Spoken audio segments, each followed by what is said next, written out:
नमस्ते दोस्तों, हिंदी साहित्य की खूबसूरत दुनिया में आपका स्वागत है। आज सुनिए सर्वप्रिय लेखिका, वरिष्ठ कथाकार मालती जोशी जी की लिखी हुई एक बेहद भावप्रवण कहानी अनिकेत। ये उनकी एक प्रसिद्ध कहानी है। तो शुरू करते हैं कहानी अनिकेत। प्रथम मिलन की खुमारी अभी आंखों से उतरी नहीं थी। वीरेश ने अलस भाव से फिर एक बार मृणाल को अंक में भर लेना चाहा, पर उसका हाथ खाली बिस्तर टटोलता रह गया। उसने उनींदी आंखों से अपने आसपास देखा, फिर आहट ली तो पता चला बाथरूम से नल की आवाज़ आ रही है। वो उठकर बैठ गया और प्रतीक्षा करने लगा। थोड़ी देर बाद सद्य स्नाता मृणाल गाउन पहनकर बाहर आई। उसका मन फिर एक बार मचल उठा, पर नई नवेली पत्नी ने उसे सख्ती से बरज दिया। मन मार कर वो चुपचाप बैठा उसे टुकुर टुकुर देखता रहा। पहले मृणाल ने अपने गीले बाल पोंछकर संवार लिए, फिर हल्का सा मेकअप किया, माथे पर बिंदी सजाई, मांग में सिंदूर भरा, फिर बड़े जतन से तहा कर रखी हुई साड़ी पहनने लगी। पत्नी को यूं सजते संवरते देखने का वीरेश का पहला अवसर था। क्षण क्षण बदलते उसके रूप को देखकर वो विस्मय विमुग्ध हो रहा था। जब ठीक से तैयार हो चुकी तो पायल पहनते हुए मृणाल ने पूछा, सुनो, वो जो आया बाई है ना? कौन आया बाई? वही कल दीदी ने जिसके पैर पड़वाए थे, कहा था ये हमारी माँ समान है, वीरू को इन्होंने ही पाला है। वे आया बाई नहीं हैं, हम उन्हें जिया कहते हैं। हाँ, वो जो भी हों, मैं तो ये पूछ रही थी क्या उनके रोज पैर छूने होंगे? मतलब? मम्मी ने कहा था कि सुबह नहा धोकर बड़ों के पैर पड़ लिया करना।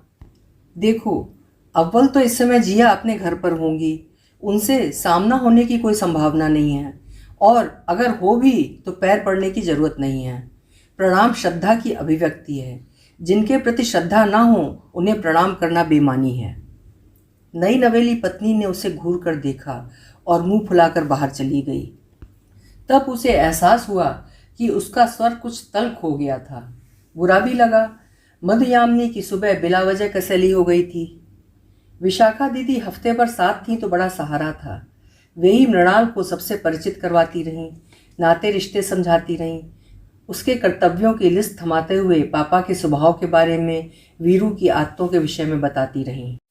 वीरू ने दीदी से ही कहा कि एक बार फुर्सत से बैठकर मृणाल को जिया के बारे में सब बता दें, शायद वो समझ ले कि उन भाई बहनों के लिए जिया क्या है। दीदी ने सचमुच एक दिन मृणाल को पास बिठाकर पूरा वृत्तांत सुनाया। माँ की मृत्यु के समय विशाखा 5 वर्ष की और वीरेश मात्र 2 महीने का था। 70 साल की दादी तो इस आघात से एकदम बौखला गई थीं। उनकी उम्र बच्चे पालने की नहीं थी।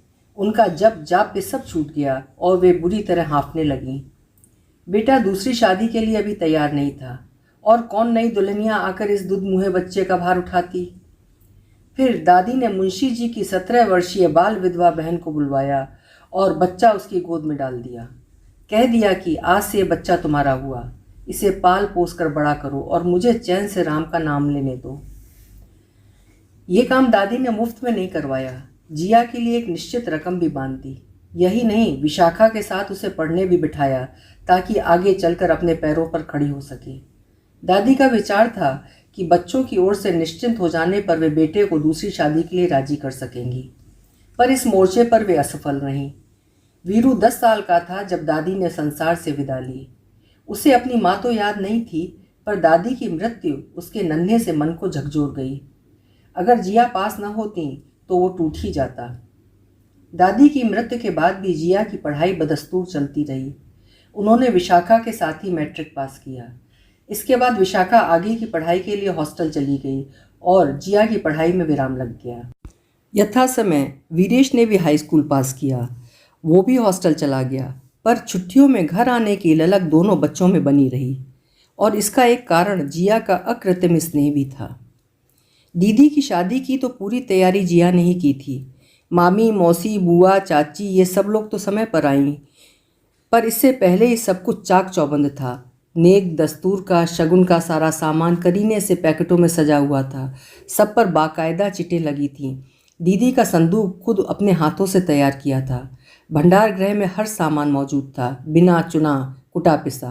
हर डिब्बे पर चिट लगी हुई थी। मेहमानों के नाश्ते का पूरा सरंजाम था। कांच की बर्नियों में सजा हुआ था सब। मेहमानों की आमद शुरू होते ही जिया ओट में हो गई थी, पर सारी तैयारी ऐसी परिपूर्ण थी कि किसी को आभास तक नहीं हुआ कि लड़की की मां नहीं है। यही हाल वीरू की शादी में भी रहा। नेपथ्य में रहकर जिया ने व्यवस्था की पूरी बागडोर संभाली थी। किसी को चाहे कुछ भी पता ना हो, पर दोनों बच्चे जानते हैं कि जिया ने उनके लिए क्या किया है। हारी बीमारी में उनके लिए रात रात जागी हैं, उनकी भूख प्यास का हिसाब रखा है, उन्हें स्वेटर्स बनाकर पहनाए हैं, उनके लिए तरह तरह का नाश्ता बनाकर हॉस्टल में भेजा है, उनको उठने बैठने का, पहनने ओढ़ने का, बोलने का सलीका सिखलाया है। संक्षेप में यह कि वो सब उन्होंने किया जो एक माँ करती है। इसीलिए वे दोनों बच्चे उन पर जान छिड़कते हैं।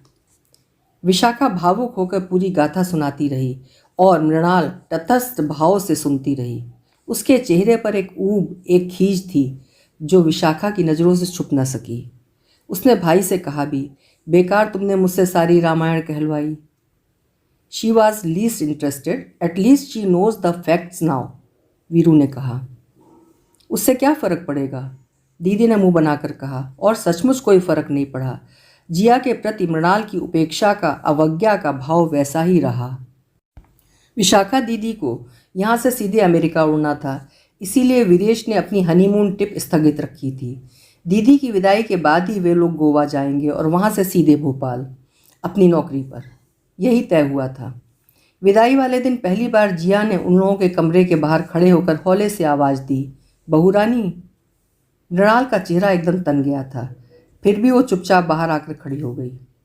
सुनो बेटे, जरा अपने सुहाग भरे हाथों से अपनी दीदी का रूली टीका तो कर दो। खील बताशों से, नारियल सुपारी से उसकी गोद भी भर देना। और फिर दीदी को चौकी पर बिठाकर उन्होंने मृणाल से सारी रस्में करवाईं। खील बताशे आंचल में समेटकर दीदी ने पहले ठाकुर जी को प्रणाम किया, पापा के पैर छुए, इसके बाद जिया के गले लग गईं। दोनों खूब रोईं। बड़ी मुश्किल से दीदी को चुप कराया जा सका। ये काम भी जिया को ही करना पड़ा। 10 हिदायतें देकर उन्होंने दीदी को विदा किया। पापा, वीरू और मृणाल गेट तक छोड़ने गए। जिया ओट में खड़ी साश्रु नैनों से उन्हें देखती रही। जाते समय विशाखा बार बार जता गई थी, पापा अब जल्दी से अपना पासपोर्ट बनवाइए, आपको मेरे यहाँ आना है और पूरे 6 महीने तक रहना है। अब वीरू की शादी हो गई है, अब आपको कोई बहाना नहीं चलेगा। अगले 4 साल तक न विशाखा ही आ पाई, न पापा का जाना ही हो सका। पापा जाने का मन नहीं बना पाए क्योंकि बहू का पाँव भारी था। कुणाल के जन्म के बाद तो वे पोते के मोह में ऐसे बंध गए कि बेटी से किया हुआ वादा भी भूल गए। भोपाल उन्हें कभी अच्छा नहीं लगा था, पर कुणाल के लिए वो वहाँ का बार बार चक्कर लगाते रहे। वीरेश उनके पासपोर्ट की व्यवस्था कर ही रहा था कि एक दिन अचानक उन्होंने दूसरा ही टिकट कटा लिया। वो तो अच्छा हुआ कि वे भोपाल आए हुए थे, इसलिए उन्हें तुरंत दक्ष डॉक्टरों की सेवा मिल गई। वीरू ने उन्हें सबसे अच्छे नर्सिंग होम में भर्ती करा दिया था। डॉक्टरों की पूरी टीम उन्हें बचाने का जी तोड़ प्रयास कर रही थी, पर सब व्यर्थ गया। बस यही संतोष रहा कि जो कुछ किया जा सकता था सब किया। यही अटैक अगर गांव में आ जाता तो क्या होता। पापा के अंतिम क्षणों की छटपटाहट वीरू को आज भी याद है। नर्स डॉक्टर सब समझ रहे थे कि चला चली की बेला है, पर अपनी ओर से औपचारिकताएं निभाए जा रहे थे। समझने को तो वीरू भी समझ रहा था और यही चाह रहा था कि जो कुछ होना है शांति से हो जाए। पापा की बेचैनी उससे देखी नहीं जा रही थी। वो उनके पलंग पर बैठ गया। अपने दोनों हाथों से उनका हाथ लेकर सहलाते हुए उसने कहा, पापा आप दीदी के लिए व्याकुल हो रहे हैं ना? मैंने फ़ोन कर दिया है, बस आजकल में वो पहुंचती ही होगी।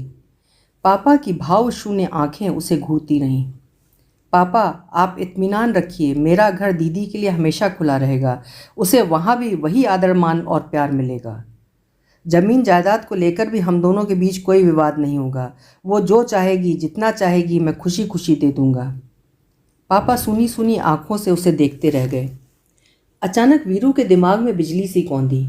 उसने पापा के कान के पास झुककर फुसफुसा कर कहा, पापा आप जिया की चिंता मत कीजिए, मैं आजीवन उनकी देखभाल करता रहूँगा, वचन देता हूँ।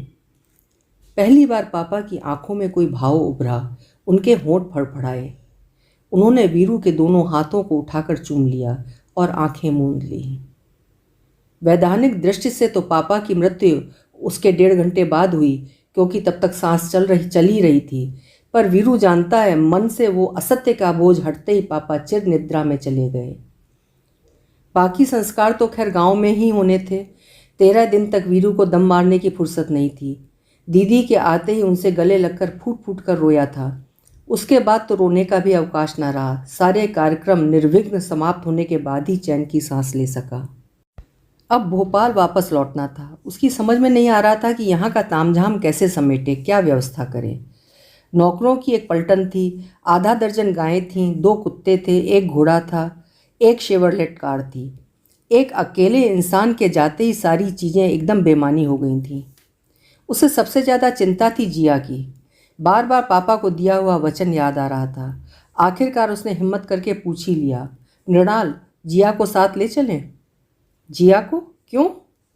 यहाँ रहकर भी क्या करेंगी? वहाँ रहेंगी तो कृणाल से उनका जी बहला रहेगा। तुम भी निश्चिंत होकर क्लब में या पार्टीज में जा सकोगी। सो तो ठीक है, पर रखेंगे कहाँ? सर्वेंट क्वार्टर तो चौकीदार को दिया हुआ है। खाली करवाएंगे तो मेरी मुसीबत हो जाएगी। उसकी बीवी मेरा पूरा घर का काम करती है। तुम जिया को सर्वेंट क्वार्टर में रखोगी? यहाँ भी तो वो आउट हाउस में ही रहती हैं। वो आउट हाउस नहीं है, भरा पूरा घर है। वहाँ उनका पूरा परिवार रहता था। तो परिवार के साथ ही रहे ना। मैंने कहा कि पूरा परिवार रहता था। वीरेश ने था शब्द पर जोर देते हुए कहा। अब तो पूरा परिवार बिखर गया। भाई भाभी बहुत पहले चल बसे थे। एक भतीजा कुवैत में है, एक दक्षिण भारत में कहीं है। माँ बाप के जाने के बाद दोनों ने कभी पलट कर इधर का रुख नहीं किया। एक बहन है जो खुद ही अपनी बेटी के घर पड़ी हुई है। जिया वहाँ तो कभी नहीं जाएंगी। तो ओल्ड होम में रखवा दो ना। ओल्ड होम मतलब वृद्धाश्रम में? क्यों, क्या हर्ज है? सुना है वहाँ गरीब बेसहारा बुजुर्गों की अच्छी देखभाल होती है। वीरेश ने कहना चाहा कि जिया ना तो गरीब हैं और ना बेसहारा, पर उसने चुप रहना ही श्रेयस्कर समझा। वो प्रसंग वहीं समाप्त हो गया। हर बार की तरह मुंशी जी गांव से आए हुए थे। अपने साथ घर का घी, आम, साग, सब्जी आदि सब लेकर आए थे। जाते समय वीरेश ने पूरे अमले का खर्च उन्हें सौंप दिया था। मृणाल हमेशा की तरह ये देखकर कसमसा रही थी, पर इस बार उससे रहा नहीं गया। मुंशी जी के जाते ही उसने कहा, सुनो, हम लोग कोई राजा महाराजा तो है नहीं जो इतना बड़ा एस्टेब्लिशमेंट पालते रहें। आपको नहीं लगता कि ये खर्च एक तरह से फालतू हैं? फालतू क्यों है? इतना बड़ा मकान क्या लावारिस छोड़ा जा सकता है? चौकीदार ना रखें तो लोग दरवाजे खिड़कियां उखाड़ कर ले जाएंगे। चोर उचक्के घर के बर्तनों पर हाथ साफ कर देंगे। माली ना रखें तो लोग बगीचा नोच खाएंगे। चरवाहा ना रखें तो गाय भूखी मर जाएंगी। और इन सब की देखभाल मेरे वश की नहीं है, इसलिए मुंशी जी को भी नहीं हटाया जा सकता। इसीलिए तो कहती हूँ कि कोई परमानेंट व्यवस्था करो ना, ताकि ये हर महीने का झंझट ही खत्म हो जाए। क्या व्यवस्था करूँ? जानवर बेच सकता हूँ, गाड़ी ठिकाने लगा सकता हूँ, पर मकान का क्या करूँ? उस छोटे से कस्बे में इतनी बड़ी हवेली के लिए किराएदार कहाँ से लाऊं? तो बेच दो। वीरेश ने मृणाल की ओर ऐसी नज़रों से देखा कि पल भर को तो वो सहमी गई। फिर भी साहस बटोर कर अपनी बात पर जोर देते हुए इसने कहा, देखो, वी मस्ट बी प्रैक्टिकल। इतनी बड़ी प्रॉपर्टी वहाँ पड़े पड़े बर्बाद हो रही है। इससे तो अच्छा है बेच दो, यही ना? क्या तुम पापा की बरसी तक भी इंतजार नहीं कर सकती? ओफो, मैं कोई आज ही बाजार में खड़े होने को कह रही हूँ क्या? पर इस दिशा में सोचना तो शुरू कर सकते हो। इतनी बड़ी प्रॉपर्टी का खरीदार कोई एक दिन में तो मिल नहीं जाएगा, महीनों लग सकते हैं। पापा जी की 2-3 बरसी निकल जाएंगी तब तक तो। डैडी कह रहे थे कि कम से कम 2 करोड़ तो मिलना ही चाहिए, तो इतना देने वाली पार्टी भी तो ढूंढनी पड़ेगी। वीरेश समझ गया कि यह आग किसकी लगाई हुई है। उसे गुस्सा तो बहुत आया, पर जब्त करके बोला, आधा दीदी को देना पड़ेगा, याद रखना। तो दे देंगे, और उन सब लोगों को कंपनसेशन भी देना पड़ेगा जिन्हें हम नौकरी से या घर से निकालेंगे। जिया को छोड़ दो, पर बाकी लोग तो अपना हक मांगेंगे ही। तो दे देंगे भाई, फिर भी हमारे पास 70-80 लाख तो बच ही जाएंगे। उतने रुपयों से हम यहाँ एक आलीशान बंगला बनवा सकते हैं। और सुनो, बंगले के कंपाउंड में हम तुम्हारी जिया के लिए एक वेल फर्निश्ड आउट हाउस भी बनवा सकते हैं। खुश? वीरेश कुछ नहीं बोला। आउट हाउस में यानी कि घर के बाहर तो जिया जिंदगी भर रहती आई हैं। उसका अरमान तो उन्हें ससम्मान घर के अंदर लाने का था, पर मृणाल का रुख देखकर वो समझ गया कि ये संभव नहीं है, कभी संभव नहीं होगा। मृणाल ने उसकी उदासी को लक्ष्य नहीं किया। वो तो भविष्य की योजनाएं बनाने में व्यस्त थी। उन योजनाओं पर अपनी असहाय स्वीकृति की मोहर लगाने के अतिरिक्त उसके पास कोई चारा न था। हवेली का सौदा अंततः हो ही गया और ठीक ठाक ही हुआ।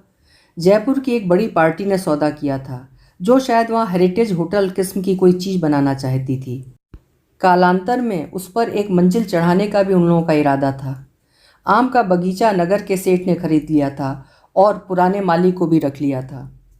दीदी ने सभी कामों के लिए अपनी अग्रिम स्वीकृति बिना शर्त के दे दी थी, इसलिए किसी झगड़े झंझट की संभावना ही नहीं थी। बंगले में लगे 4 आउट हाउसेस थे। पुराने मुंशी जी के घर में जिया रहती थीं। एक में नए मुंशी जी का परिवार था, एक में पापा के पुराने ड्राइवर स्वर्गीय सलीम अली का परिवार था, एक में महाराजन रहती थीं, जिनका बेटा पापा का नया ड्राइवर था। नए मालिकों को अपने स्टाफ के लिए इन क्वार्टर्स की ज़रूरत थी, तो खाली कराना ज़रूरी हो गया।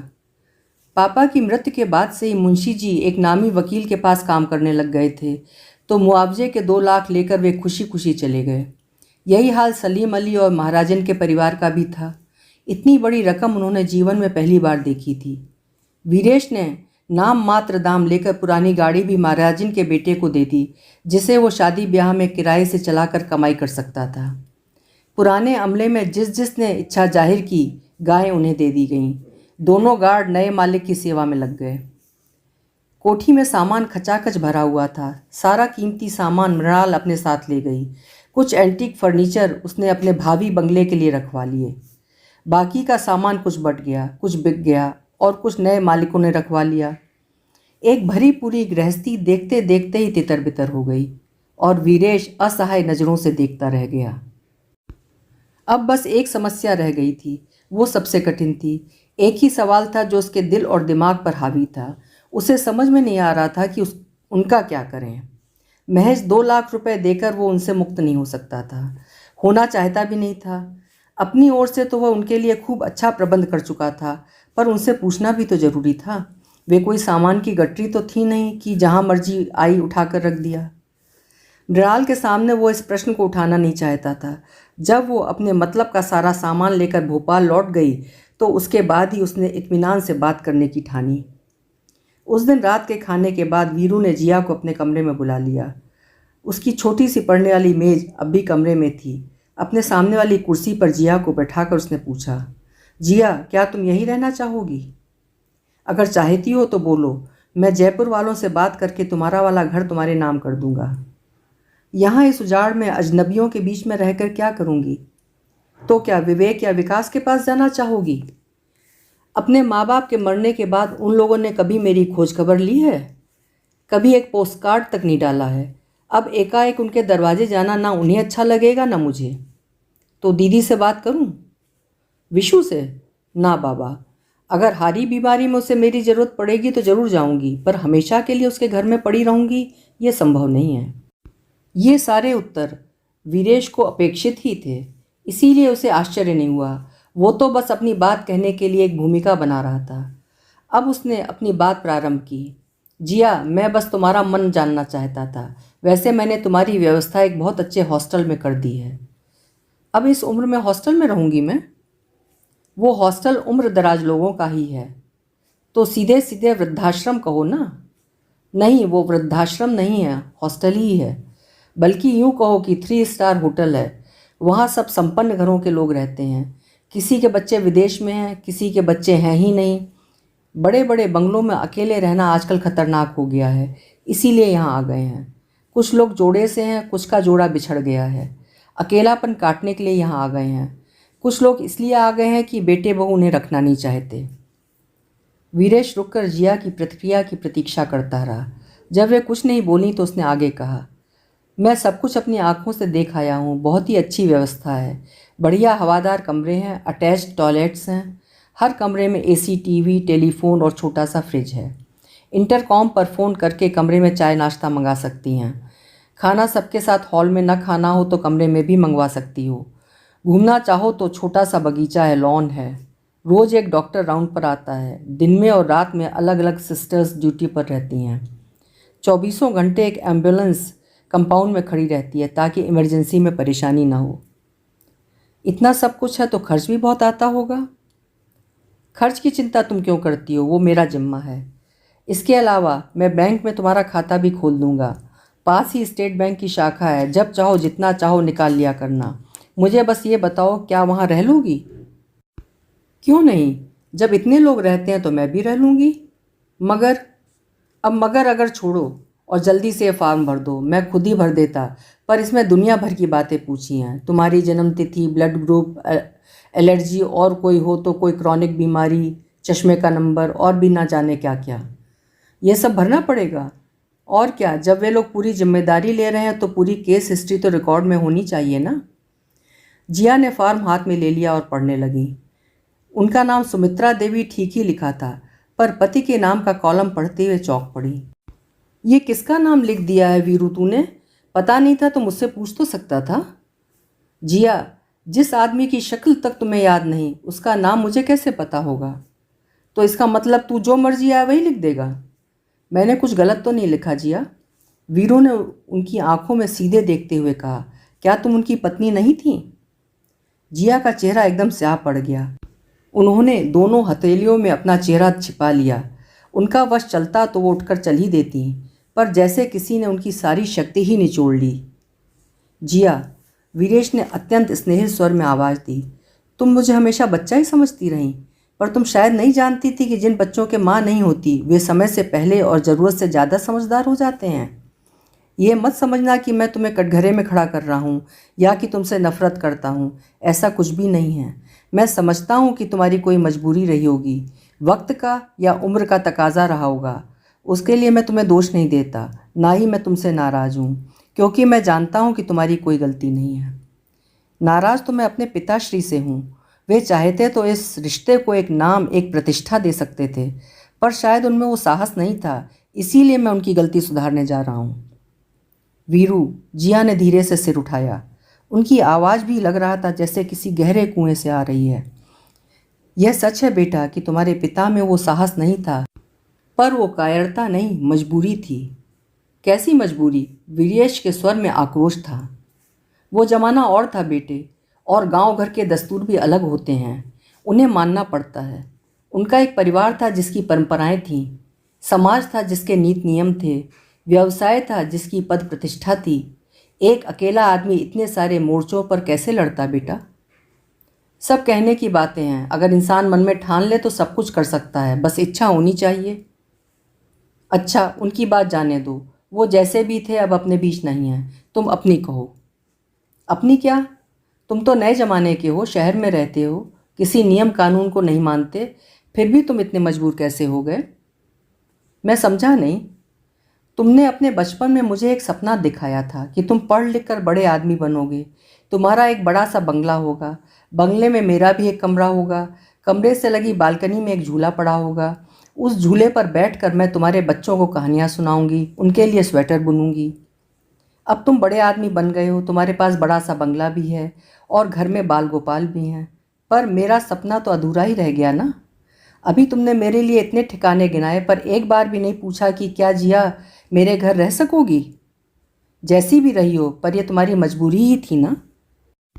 अब मुंह छिपाने की बारी वीरेश की थी। उसने तो मेज पर ही सिर रख दिया और उसे कोहनियों से ढक लिया। उसे लगा कि वो अब कभी भी जिया को अपना चेहरा नहीं दिखा सकेगा। बहुत देर बाद उसे अपने सिर पर वही चिर परिचित आश्वस्त करने वाला स्पर्श महसूस हुआ। उसके बालों को हल्के से सहलाते हुए जिया ने कहा, वीरू बेटे, मैंने वैसे ही ये बात कह दी थी, उसे दिल से लगाने की ज़रूरत नहीं है। देखो, मुझसे जैसा बना मैंने तुम्हारा बचपन संवारा था, अब तुम मेरा बुढ़ापा सुधार रहे हो, हिसाब बराबर हो गया। गिले शिकवे की तो बात ही नहीं है। बस मैं यही चाहती हूँ कि जो भी करो गरिमापूर्ण ढंग से करो। उम्र के इस आखिरी पड़ाव पर मुझे सुख, शांति और सम्मान से जीने दो। यह छद्म परिचय लेकर तो मैं कभी भी सिर उठाकर नहीं जी सकूंगी। क्या तुम्हें ये अच्छा लगेगा? बात करते करते वे अचानक रुक गईं। वीरेश के बालों को सहलाती उनकी उंगलियां भी थम गईं। अपने दोनों हाथों से उसका चेहरा अपनी ओर घुमाते हुए उन्होंने कहा, सच बताना मुन्ना, कहीं ऐसा तो नहीं कि उन संभ्रांत लोगों के बीच मेरा असली परिचय देते हुए तुम्हें संकोच हो रहा है? अगर ऐसा है तो किसी तरह की दुविधा मत पालो। मुझे किसी ऐसे आश्रम में रख दो जहाँ तुम्हारी आया कहलाने में न मुझे संकोच होगा न तुम्हें शर्मिंदगी महसूस होगी। कैसी बात कर रही हो जिया? वीरेश आवेश में उठकर एकदम खड़ा हो गया था। कसम ले लो जो आज तक मैंने तुम्हें कभी आया समझा हो। उसका स्वर एकदम तरल हुआ आया। अपनी जन्मदायिनी माँ को तो मैंने बस तस्वीर में ही देखा है, उनकी कोई याद मेरे मन में नहीं है। पर सच कहता हूँ, बाहर रहते हुए जब भी घर की याद आई है, माँ के रूप में तुम्हारी छवि मन में उभरी है। मुझे दुख है तो इसी बात का कि इस रिश्ते को कोई वैधानिक दर्जा नहीं मिल सका, वरना क्यों मैं वृद्धाश्रमों की खाक छानता, तुम्हें साधिकार ससम्मान सीधे अपने घर नहीं ले जाता। यह तुम्हारा वहम है बेटे, इसे अपने मन से निकाल दो। वैधानिकता रिश्तों की गारंटी नहीं होती, नहीं तो तुम्हारे उस 5 सितारा वृद्धाश्रम में इतने लोग आकर क्यों बसते। अवाक रह गया वीरेश। समझ गया कि जिया ने उसे आर पार देख लिया है। वो शब्दों का जुगाड़ कर ही रहा था कि जिया ने कहा, खैर उन लोगों की बात रहने दो, वो उनका जीवन है, जैसा चाहें जिएं। तुम अपनी कहो, क्या मेरे वहाँ रहने से तुम्हें खुशी होगी, तसल्ली मिलेगी? तो यही सही। मैं नहीं चाहती कि मुझे लेकर तुम्हारे मन में कोई अपराध बोध रहे। बस ये फार्म ज़रूर दूसरा ले आना। कहते हुए जिया ने मेज पर पड़ा वो फार्म उठा लिया। उन्होंने उसे जिस बेतरतीबी से अपनी मुट्ठी में भींच लिया था, उससे साफ जाहिर था कि अपने कमरे में जाकर वे इसके टुकड़े टुकड़े कर देंगी। जला भी दें तो कोई आश्चर्य नहीं, पर वीरू के सामने इतनी सी आक्रामकता भी उन्हें मंजूर नहीं है। उस पल में जिया वीरेश के लिए माँ से भी बढ़कर हो गई थी। माँ कभी इतनी निरपेक्ष नहीं होती, कभी ना कभी अपने दूध का कर्ज मांग ही लेती है। अभी आप सुन रहे थे मालती जोशी जी की लिखी हुई एक हृदय स्पर्शी कहानी अनिकेत। उम्मीद है कहानी आपको ज़रूर पसंद आई होगी। अपने विचार कमेंट बॉक्स में ज़रूर लिखिएगा। फिर मिलेंगे। आपका समय शुभ हो, मंगलमय हो।